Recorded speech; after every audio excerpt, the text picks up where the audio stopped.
Hello everyone, welcome শিহরন। পশ্চিমবঙ্গে D.El.Ed course বা basic কোর্সের জন্য ফর্ম ফিল আপ শুরু হয়ে গেছে। যারা উচ্চ মাধ্যমিক পাস করেছো এবং উচ্চ মাধ্যমিকের পর বিভিন্ন কোর্সে অ্যাডমিশন নিতে চাইছো বা কলেজে অ্যাডমিশন নিতে চাইছো, তাদের জন্য একটি প্রফেশনাল কোর্স ডিএলএড। তো এখানে যারা অ্যাডমিশন নিতে চাইছো তাদের ফর্ম ফিল আপ শুরু হয়ে গেছে 4 জুলাই 2025 থেকে। আমরা এখানে একটি নোটিফিকেশান দেখতে পাচ্ছি। নোটিফিকেশানটি পাবলিশ হয়েছে 30/6/2025 এবং এই নোটিফিকেশানেই ডিএলএডে অ্যাডমিশন নিয়ে বা ফর্ম ফিল আপ নিয়ে সমস্ত কিছু ক্লিয়ারলি উল্লেখ রয়েছে। কারা এলিজেবল, কত পার্সেন্ট মার্কস পেতে হবে উচ্চ মাধ্যমিকে, এবং কবে থেকে ফর্ম ফিল আপ শুরু হচ্ছে, কবে ফর্ম ফিল আপ শেষ হচ্ছে, কত টাকা লাগবে, কবে মেরিট লিস্ট পাবলিশ হবে, কবে অ্যাডমিশন হবে, সমস্ত কিছু এই নোটিফিকেশনের মধ্যে রয়েছে।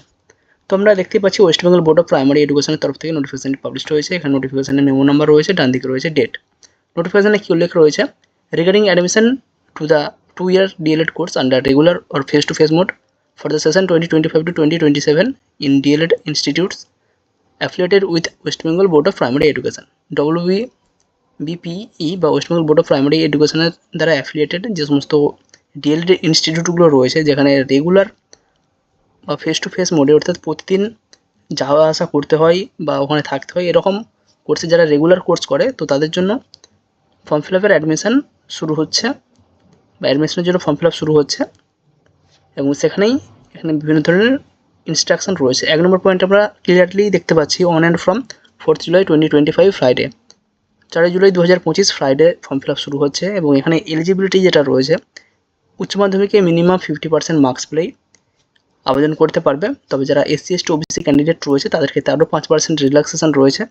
শুধুমাত্র 45% মার্কস পেলেই উচ্চ মাধ্যমিক বা এর ইকুইভ্যালেন্ট, অর্থাৎ যারা উচ্চ মাধ্যমিক বা বিভিন্ন যে কোর্স রয়েছে, ভোকেশনাল কোর্স রয়েছে, এই সমস্ত কোর্সগুলো যদি করে থাকে তাহলে এখানে অ্যাপ্লিকেশান করতে পারবে। ভোকেশনাল কোর্সের ক্ষেত্রে 50% মার্কস পেতেই হবে, এবং যারা HS দিয়েছে তাদের ক্ষেত্রে 50%, জেনারেলের ক্ষেত্রে, এবং SC ST OBCর ক্ষেত্রে 5% রিল্যাক্সেশন রয়েছে। এবার এখানে এলিজিবিলিটির ক্লিয়ারলি আমরা দেখতে পাচ্ছি, candidate with at least 50% marks in higher secondary or its equivalent are eligible for admission. এটা কিন্তু জেনারেল ক্যান্ডিডেটের কথা বলা হয়েছে। এখানে ক্লিয়ারলি বি পয়েন্টে উল্লেখ রয়েছে, relaxation of 5% marks, that is 45% in higher secondary or its equivalent in admissible to candidate belonging to SC ST OBC or PW or ex serviceman. তো যারা SC ST OBC ক্যান্ডিডেট বা PWD candidate রয়েছে তারা 45% marks পেলেই এখানে admission নিতে পারবে। Form fill up শুরু হয়ে যাচ্ছে 4 তারিখ থেকে। এবার ফর্ম ফিল আপ করার জন্য কী কী ডকুমেন্টস লাগবে সেটা একটু দেখানোর চেষ্টা করব। Supporting documents required for different caste.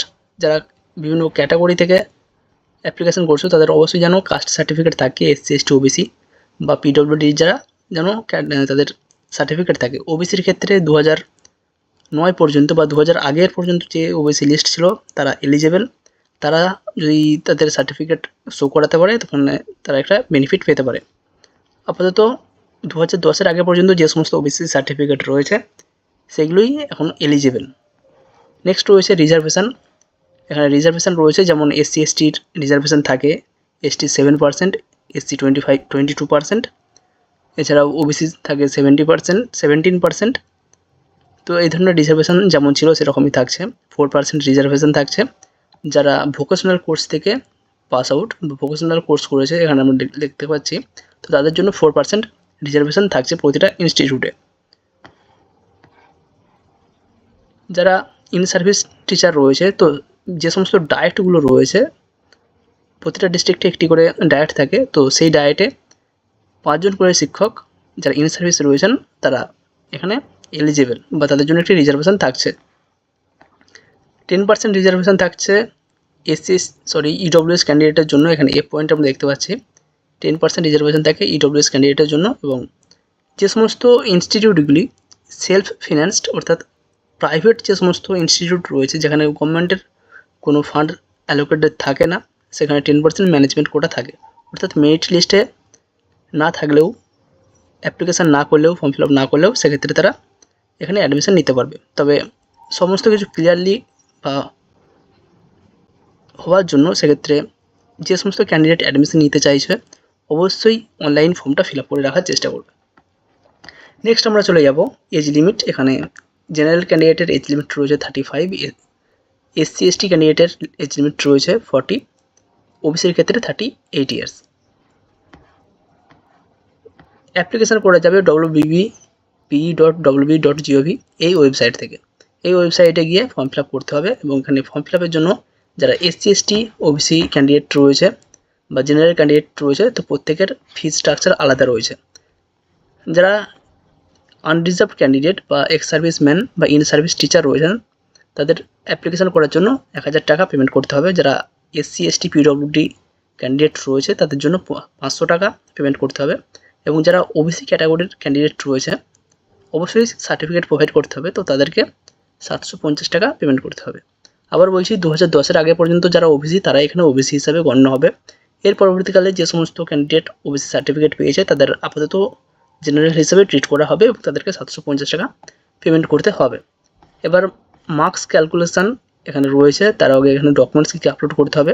Admit card, মাধ্যমিক পরীক্ষার অ্যাডমিট কার্ড, উচ্চ মাধ্যমিকের মার্কশিট, ফটোকপি লাগবে একটি, ফটো পাসপোর্ট সাইজ, সিগনেচার একটি লাগছে, কাস্ট সার্টিফিকেটটা প্রোভাইড করতে হচ্ছে, পিডব্লিউডি ক্যান্ডিডেটের পিডব্লিউডি সার্টিফিকেট থাকছে, ডোমিসাইল সার্টিফিকেট বা রেসিডেন্সিয়াল সার্টিফিকেট এটা অবশ্যই লাগবে এবং এটা অবশ্যই বিডিওর মারফত বা বিডিও থেকে একটু নেওয়ার চেষ্টা করতে হবে। আধার কার্ড অবশ্যই লাগছে। এবার যেটা আমরা বলছিলাম মার্কস ক্যালকুলেশান কীভাবে মেরিট লিস্ট তৈরি করা হবে। ক্যালকুলেশান অফ মেরিট, তো এখানে রয়েছে একটি উদাহরণস্বরূপ দেওয়া রয়েছে একটি ক্যান্ডিডেট যার উচ্চ মাধ্যমিক পরীক্ষা দিয়েছে এবং সেখানে তার 7টা সাবজেক্ট এখানে দেখানো হয়েছে। First language, second language, political science, geography, history, philosophy আর ইভিএস। তো তার 7টা সাবজেক্টের বিভিন্ন মার্কস পেয়েছে, বাট যখন এখানে মেরিট লিস্ট তৈরি করা হবে 5টা ইলেকটিভ সাবজেক্ট এখানে ক্যালকুলেট করা হবে, বেস্ট 5। তো তার মধ্যে যদি ইভিএস থেকে থাকে, প্রথমে বলে দিই ইভিএসের নাম্বার কাউন্ট হবে না। তো ইভিএসে 100 পেলেও সেটা কাউন্ট হবে না, 10 পেলেও সেটা কাউন্ট হবে না, কোনো রকম পাস করলেও সেই নাম্বার কোনো কাজে লাগবে না এখানে। তাই আমরা ইভিএসটাকে প্রথমে লাল কালি দিয়ে বাদ দিয়ে দিলাম। আরও এখানে 6টি সাবজেক্ট থাকছে, ল্যাঙ্গুয়েজ 1 বা first language, second language, political science, geography, history, philosophy.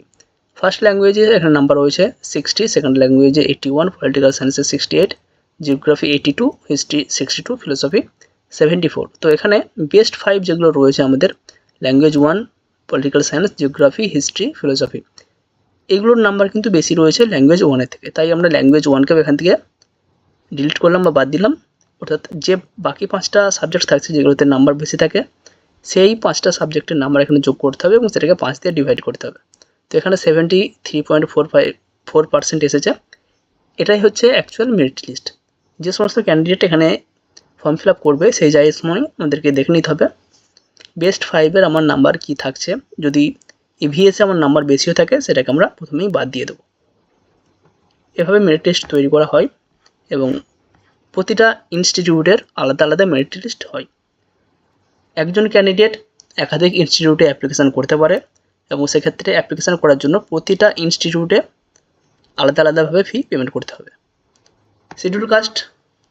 Schedule of admission, কীভাবে অ্যাডমিশান হবে বা কত তারিখ থেকে অ্যাডমিশান হবে সমস্ত এখানে উল্লেখ রয়েছে। দেখো, প্রসেস অফ অ্যাপ্লাইং ফর অনলাইনে অ্যাপ্লিকেশান শুরু হচ্ছে 4/7/2025 থেকে 20/7/2025 পর্যন্ত অ্যাপ্লিকেশান হবে।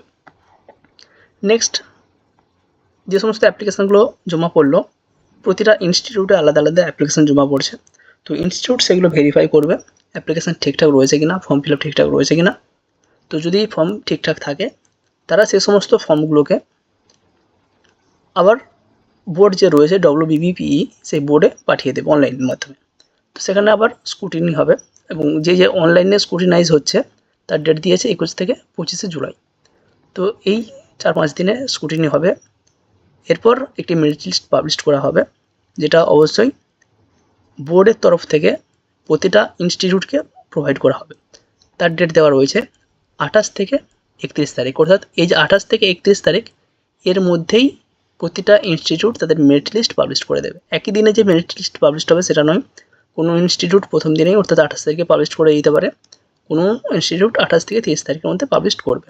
এরপর অ্যাডমিশান এখানে ডেট দেওয়া হয়েছে 12 আগস্ট থেকে অ্যাডমিশান হবে এবং তারপর থেকে যেমন ক্লাস শুরু হয় সেপ্টেম্বর বা অক্টোবর থেকে, খুব সম্ভবত অক্টোবর থেকেই ক্লাস শুরু হয়, তো সেই অনুযায়ী অ্যাডমিশান শুরু হয়ে যাবে। First merit list, second merit list এভাবে পাবলিশ হতে থাকবে। WBBPE বা West Bengal board of primary এডুকেশনের তরফ থেকে এই নোটিফিকেশানটি পাবলিশ হয়েছে। যারা ইন্টারেস্টেড রয়েছে, বিভিন্ন প্রফেশনাল কোর্স করতে চাইছো, তার মধ্যে ডিএলএড একটি অন্যতম প্রফেশনাল কোর্স, তো এক্ষেত্রে অ্যাপ্লিকেশান করতে পারো।